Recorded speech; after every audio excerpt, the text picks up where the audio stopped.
శ్రీ గురుభ్యో నమః. శ్రీ మాత్రే నమః. శ్రీ వేదపీఠం యూట్యూబ్ ఛానల్ ప్రేక్షకులకి స్వాగతం. నేడు మకర సంక్రాంతి గురించి తెలుసుకుందాం. మకర సంక్రాంతి పండుగ జరుపుకోవడంలో అంతరార్థం ఏమిటి అనే విషయం తెలుసుకుందాం. మనము ఈ యొక్క ఒక సంవత్సర కాలానికి మనకు ఒక సంవత్సర కాలం దేవతలకి ఒక రోజు. మరి పితృదేవతలకి అది ఒక దినం, ఒక తద్దినంగా మనం భావించి ఆ రోజు సంవత్సరానికి ఒకరోజు మనం తద్దినం పెడతాం పితృదేవతలకి. అలాగే మకర రాశికి అధిపతి శని, అలాగే పుష్యమాసానికి కూడా శని అధిపతి. మరి ఈ మాసంలో కనుక మనము శివుడికి నెయ్యితో అభిషేకం చేసినట్లయితే మనకి దారిద్ర్యం తొలగిపోతుంది అని చెప్పేసి శాస్త్రవచనం.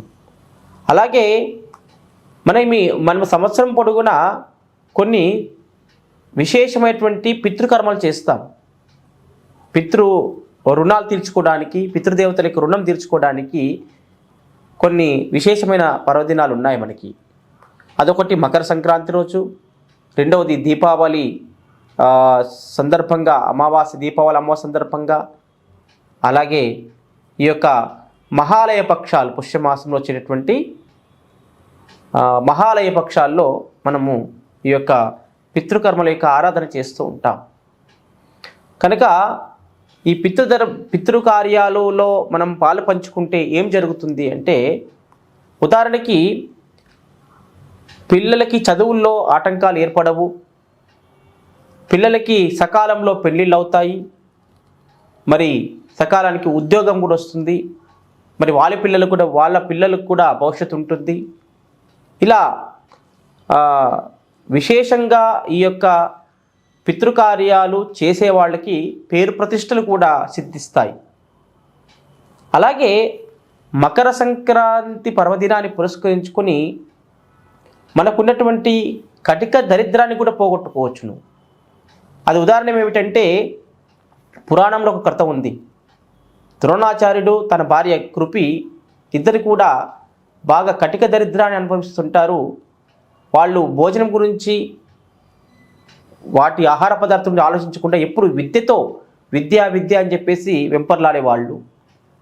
వాళ్ళకి మరి ఒక రోజున తిండి ఆహారం ఏమీ దొరకకపోవడంతో ఒకరోజు అలా జీవితం గడుపుతున్న సందర్భంలో దూర్వాస మహాముని వాళ్ళ ఇంటికి వచ్చినప్పుడు ఆమె తన భార్య ఈ విషయం చెబుతుందన్నమాట. ఈ యొక్క కటిక దరిద్రాన్ని అనుభవిస్తున్నాము, తినటానికి తిండి కూడా లేదని చెప్పేసి చెబుతుంది. అలాంటి సందర్భంలో ఆ యొక్క దూర్వాస మహాముని ఏం చేస్తారంటే, నువ్వు ఒక పని చేయు అని చెప్పేసి ఆమెకు చెప్పడం జరుగుతుంది.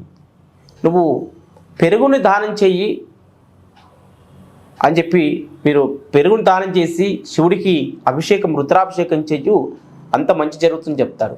అప్పుడు ఆ యొక్క ఆవిడ తనకి పెరుగును మరి దానం చేయడంతో వారికి అన్ని రకాలుగా రాజాశ్రయాన్ని పొందేసి సుఖశాంతులతో వాళ్ళు జీవిస్తారనమాట. కనుక మకర సంక్రాంతి పర్వదినం రోజున ప్రతి ఒక్కరుగా పెరుగు దానం చేయవచ్చును, లేదా పెరుగు దానము వేరే వాళ్ళు చేస్తే మనం స్వీకరించవచ్చును, ఎలాంటి దోషం లేదు. కనుక మకర సంక్రాంతి పర్వదినం రోజున ఇలాంటి నియమాలు ఎవరైతే పాటిస్తారో వాళ్ళకి తప్పకుండా పితృదేవతలకు అనుగ్రహం ఉంటుంది. అలాగే కటిక దారిద్రాన్ని అనుభవిస్తున్నటువంటి వాళ్ళు ఎవరైనా సరే ఈ యొక్క పెరుగు దానం చేసినట్లయితే వాళ్ళకి అన్ని విధాలుగా శుభదాయకం అని చెప్పేసి ఈ యొక్క మకర సంక్రాంతి మనకి ఒక పర్వదినం, మనకు ఒక మంచి అవకాశాన్ని కల్పిస్తుంది. కాబట్టి ఈ సదావకాశాన్ని మనం అందరూ కూడా సద్వినియోగం చేసుకోవాలి. కటిక దరిద్రం అనుభవిస్తున్న వాళ్ళందరూ కూడా ఆ దారిద్ర్యం నుంచి మనం బయటపడాలని చెప్పి కోరుకుంటూ, హరి ఓం తత్సత్.